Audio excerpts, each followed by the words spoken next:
Hello. It's another month and it means it's time for January 2020's Humble Choice Review.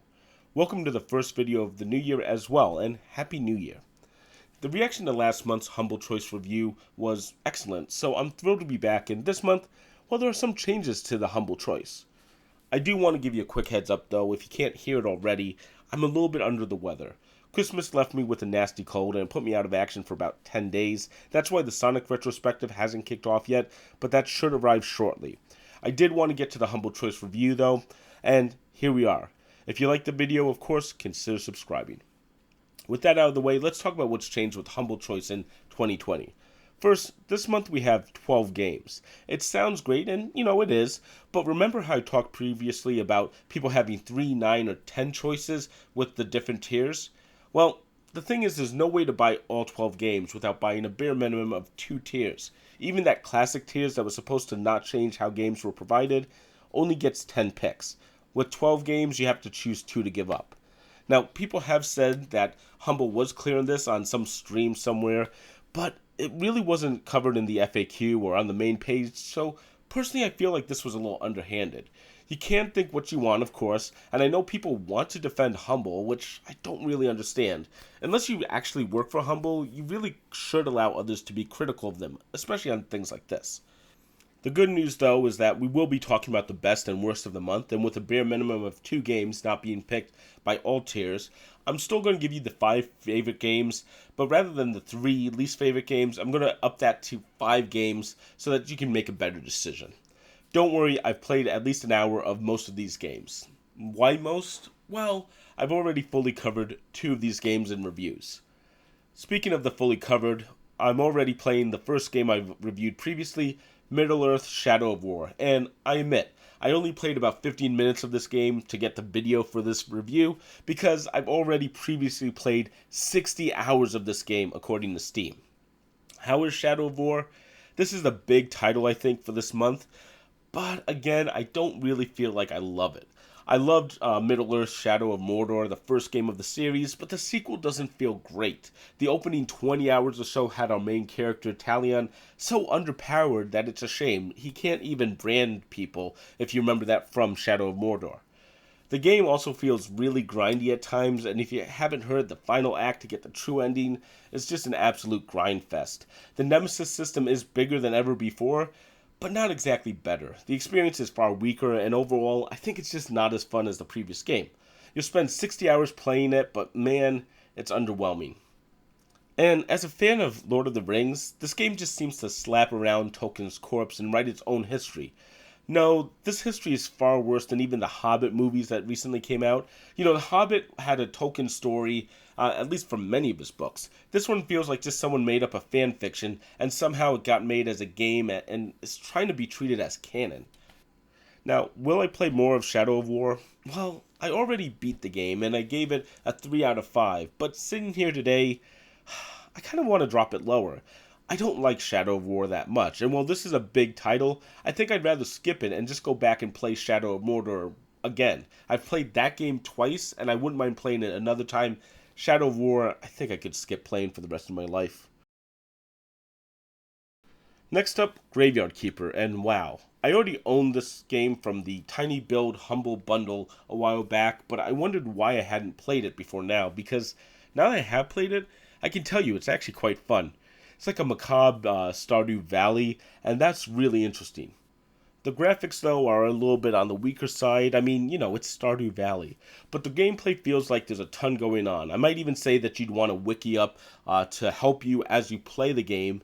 There's a ton here, and a lot of it is confusing. I needed nails and scraps of iron, for instance, and the only place I could find them was a non-renewable set of barrels. Where do you find them after that point? I still don't know, and I'm going to have to hunt for them. But there are so many of these things that you can do that you're going to have a ton to explore and find out. Want to make new paths, find new tunnels, mine, chop down trees? All of these things can be done and more. There's a ton of quests that the game throw at you early on. Most don't seem to be that easy, and overall there's a ton that you can see here. The art style also works well for what the game's doing, but the game itself will get you hooked before long, and it has that dark humor that works really well here. Do I want to play more of it? Well, yeah, I definitely do. Graveyard Keeper is a very solid game, and while it might be like a 40-50 hour monolith, I want to go further with it. I actually might go a step further. I imagine reviewing this game within the next month or two. I might not get it out by February, but we have a few games before that, but the game has my interest currently. And we come to the second game I've already reviewed, Twopoint Hospital. Now, officially, I did get a copy of this game to review from Sega. I should disclose that here, but I love this game. I was a huge fan of Theme Hospital back in the day, and this is everything I liked about the original concept, but done far better. If you are a fan of Theme Hospital, welcome back. And if you've never played Theme Hospital, this is a hospital simulator with a lot of humor. We have everything from like a Freddie Mercury disorder to characters with light bulbs for heads. It's a lot of fun. The main campaign progression is solid with a lot of small challenges for you to accomplish. A few of the endgame hospitals do get a little grindy, but that's after a very long campaign. Overall, it's a great game and well worth experiencing, although you might want to read up on how to build a proper hospital, as there's a few not so obvious things about the layout you're going to miss. Do I want to play more? Absolutely. I mean, I played 15 minutes for the footage. I played 36 hours about a year ago, but if I had to do it again, I'd gladly replay this game. It's really solid and fun and worth checking out.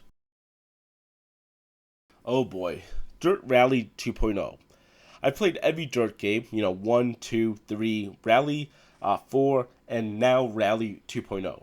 I played 30 minutes of this one though, and I think that's enough for me to realize that I don't really like where the series has gone. I honestly haven't liked it since Dirt 3, maybe even Dirt 2. Rally 2.0 is an ultra-realistic attempt to capture rally racing, and okay, that's a noble idea. But it's not going to be for anyone who doesn't already love the series or rally racing. And if you already love the series, you probably need to be buying these games at launch. This series is going to go the way of iRacing, Assetto Corsa, or even the F1 racing game of just low sales but a hardcore fan base. Though I do have to call out the level of DLC here as well. It's pretty gross. More than 35 pieces of content, 4 season passes, all in the span of a single year. This came out of February of last year. I honestly thought this would be like a bare minimum of 2 years if you had 4 seasons already, but come on, guys. This game is going to be very hard for anyone other than the hardcore fans to play. There's actually no difficulty settings in career mode, though it's supposed to ramp up over time. The racing at the beginning is very unforgiving. And honestly, I played 5 of these games already. I really just don't need another. I also tried a bit in VR and I don't know, it didn't feel right. It felt like the car was too big for the road. I didn't play that long with it, but I don't have fun with dirt games anymore, I guess. Will I play more? I didn't even finish the hour here. I got to know the series very well, and they seem to want to make a racing game that I don't really want to play, so no thanks. Speaking of DLC, well, Street Fighter V, and to explain 40 pieces of DLC over 3 years, a little bit better, but yeah, there's something worse. This is the base Street Fighter V. You get 16 characters out of 40, maybe 39. I don't know if Seth is out yet. And even if you don't remember how many characters there are, you're going to remember because it shows up every time you start a match. This is gross. I know they've talked about showing ads in the game previously. They put that in, removed it, thank God. But left this, and it's far worse in my opinion. Overall, it's a fun fighting game, but the fighting game genre is starting to really smell with things like this, DLC and more. The reminder that you are a second-class citizen comes up every arcade mode, burst mode, and even online ranked matches. And I do mean every match. Come on, Capcom. Also, Chun-Li has man legs. Will I play more? Listen, I really like Street Fighter 4, but this leaves a really nasty taste in my mouth. Giving 16 out of 40 characters absolutely could have worked. I have no problem with that. But being reminded about it constantly really sucks. That seems to be the core of the big budget titles, so let's see if the indies fare a little bit better. First up this month we have Bad North, and this game is actually quite cute. It's like another Vikings game, and after last month's splurge, I wonder if someone at Humble has a weird love of the Vikings. Enemies will attack your island, and you have like 2, 3, or 4 units eventually to defend it. You then move on to the next island to do it again, across the map. Beware though, if all the units in your squad dies, you actually can lose that character permanently, at least unless you get a Holy Grail later on. There's actually a lot I like here. The music and sound are really cute, graphics are light but not minimalist, and overall it's an interesting game. Will I play more? Well, I just might. It's a solid game, it's worth my time. I kind of want to see what happens next. It seems almost like a roguelite, so restarting the game will give you a new look at the world and people. Maybe you'll find new things.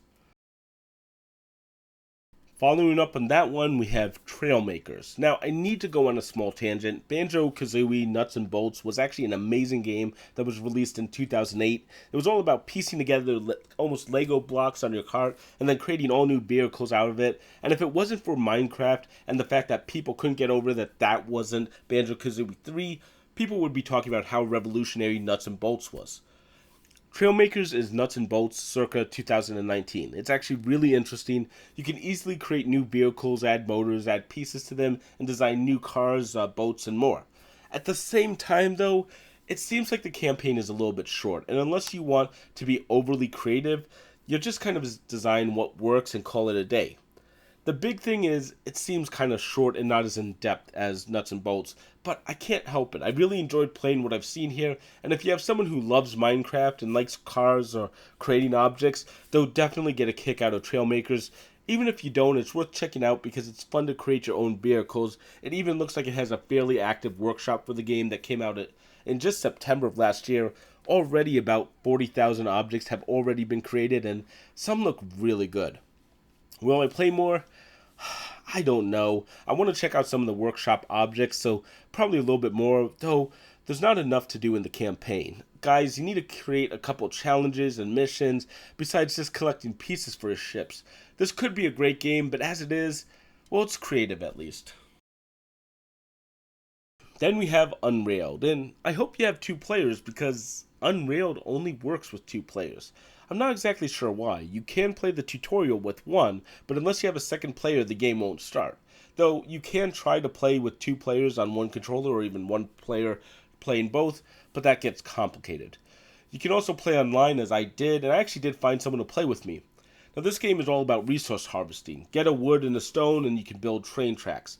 Don't let the train get to the end of the tracks, and that's about it. I played an hour with one guy, got about 200 meters, and okay, I get this. I really don't know much else to say. I mean, it's pretty simplistic, and that's about all I saw in the hour. I don't even know if there is much more to this game. You can buy different components to the train car, but they don't change the game that much. You can change the background, I guess, but I really don't know if there's more to get here. Will I play more, though? If someone said let's play a game together, I actually might toss out Unrealed. It's a fun little game. But I don't think I'd actively want to play it, especially after like 30 minutes. I'm going to get bored of it again. It's an interesting concept, but not exactly an exciting game. Next up, we have Whispers of a Machine. It's a point-and-click adventure game, but there's actually a little more than that. Rather than just a normal point-and-click adventure, we have some interesting additions here. The main character is augmented up, has like super strength as well as biometric readings and a scanner that's toggleable. Yet, it is still a point-and-click adventure. These are just new and interesting twists on the formula, but at the end of the day, it becomes just a mystery game where you click around, use your abilities, and try to find out what's going on. In the first hour, I haven't really seen any moon logic or pixel hunting yet, and the scanner hopefully will keep that away. I also think I have a good idea of what's going on with the game so far. It's an interesting story focused on this idea of creating AIs is illegal in this world. The puzzles are actually really interesting, and those augments do give a nice fresh feeling of something new. Will I play more? I probably will. I definitely want to see more of this, and it's interesting. I'm kind of curious about what it's going to do with the story and what's going to happen next. Them's Fighting Herds is next, and I'm a little nervous about this one. I mean, I know there's people who really like My Little Pony a lot, and if you do, you probably know this game. It was originally called Fighting is Magic, but, cease and desist got it renamed to Them's Fighting Herds. The fact is, I don't know much about this. I'm not a Brony or My Little Pony fan. Them's Fighting Herds, though, is trying its hardest here, but this is something similar to Dirt Rally. I think many people would be interested in this, already have this game. If you like games like Skullgirls, you probably like this. I could actually feel that there was some link. Looking it up, yeah, it's actually using the same engine. It's also a brand new fighting game, so if you want to be on the ground floor of something new, you can be.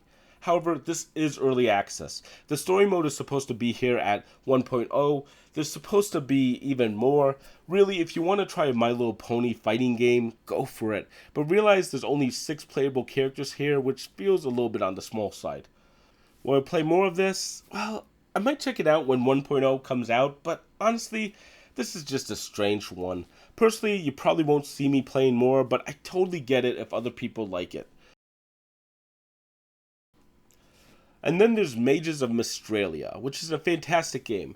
The Kickstarter called this Zelda meets Harry Potter, and I actually agree with that definition. You play a young mage, you gain some spells, from there you're actually casting 4 types of magic, and you can explore the world. The art is actually pretty good, admittedly not amazing, but the adventure is really solid and the story seems interesting. It's only about 10 hours long according to how long to beat, but the hour here was really solid, and I like the boss I fought early on. It's very Zelda-esque. The magic system is actually interesting, and there's a setup where you can have multiple add-ons to spell, and they become plug-in switches. So you have a little flame that you can summon, and when added with the move command, it becomes a fireball or firebolt. Adding that to your shield instead gives you a dash instead of a shield. I only got that one command, the move, but there's rooms for a ton more on a very long list that they showed. Will I play more? Absolutely. I think this is a really solid game. It's very interesting, and I want to see what else goes on with it. Finally, we have Grip. Now, every time I pick up Wipeout or Redout, I want a game that's all about speed, but has control. One that you don't have to memorize the whole course, but actually have interesting and unique paths on it. That game is Grip.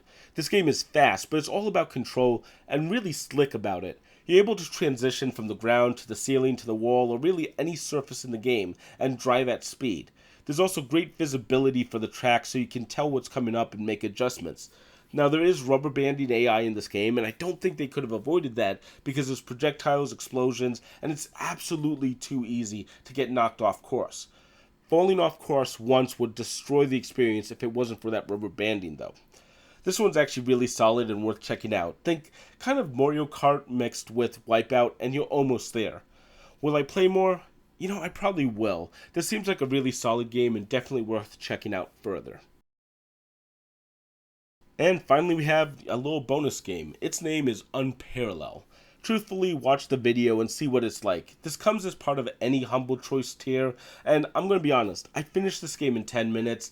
It's an interesting concept with the mirrors, but 10 minutes length really makes it seem like a quick thought more than a full game. Now with that said, it's time for the ratings. So the idea here is there's 5 recommendations. In case you're only going to be picking up 3 games, you should be able to find those 3 on that list. On the other hand, if you're getting 9 or 10 games this month, you're going to have to skip 2 or 3, so I'm going to give you 5 games that are on the bottom of my list. Let's start with the bottom. Number 5 being the most like or least worst, and number 1 being the one that you should avoid.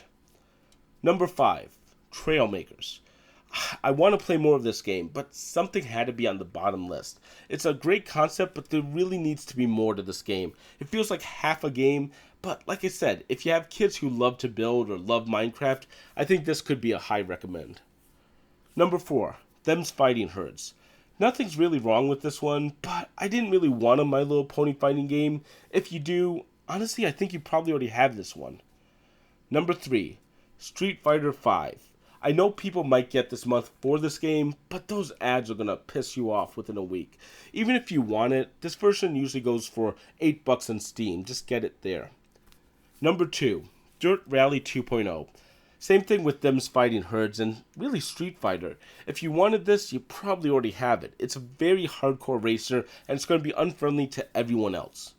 And the number 1 game that I suggest you skip, Unreeled. Unreeled is a cute game and charming, but it doesn't just have a 2-player mode, it pretty much requires it. You can rely on meeting people on the internet or matchmaking, but unless you're looking for a 2-player game, this one is a safe skip. So that's my worst of the month. Now, let's go on to the best. And honestly, there was a lot of interesting games this month. Let's go through them. Number 5, Grip. I like this game a lot. As I said, Wipeout and Redout, but feels a lot better to pick up and play. It's a really fun game for that. Number 4, Graveyard Keeper. I like the look of this game and the gameplay. It seems like it has a lot of content, so it might be worth checking out just for that. Number 3, 2-Point Hospital. This is a really funny and interesting hospital simulator. If what you saw has you curious, definitely pick this one up. It's just well done and will keep you busy for a long time. I've done a full review on this one and I will tell you it is great. Number 2, Whispers of a Machine. It's a point-and-click adventure game with some interesting twists. If that doesn't get you excited, maybe miss it, but the game had me interested from the start, and after an hour, I just want more. And number 1, Mages of Mysteria. As I said, Zelda meets Harry Potter. That seems really perfect, and with the name King Link, how am I going to say no to that? The gameplay is great, but what I really want to see is more of these spell components mixing and matching with the magic and seeing how that really works. It's absolutely worth checking out. It's another game that I actually might review eventually. Now, that's the best and worst of this month. I hope you've enjoyed this video. I know I enjoyed making it, aside from what it's doing in my throat. If you like what you've seen here, consider subscribing and ringing that bell if you want to see more videos from me, including being the first to see next month's Humble Choice review. You can also share this video with people curious about Humble Choice. That's the best way to help grow the channel, and I appreciate that. It's also give them the information what's in this month's choice, or social media, whatever you want to do. I'm going to be popping up 2 reviews here for you to check out from almost a year ago. We have Middle-earth: Shadow of War from January of last year, and Twopoint Hospital from February of last year. That should give you more information about what I really think about those 2 titles. And until next time, I'm King Link, and thank you for watching.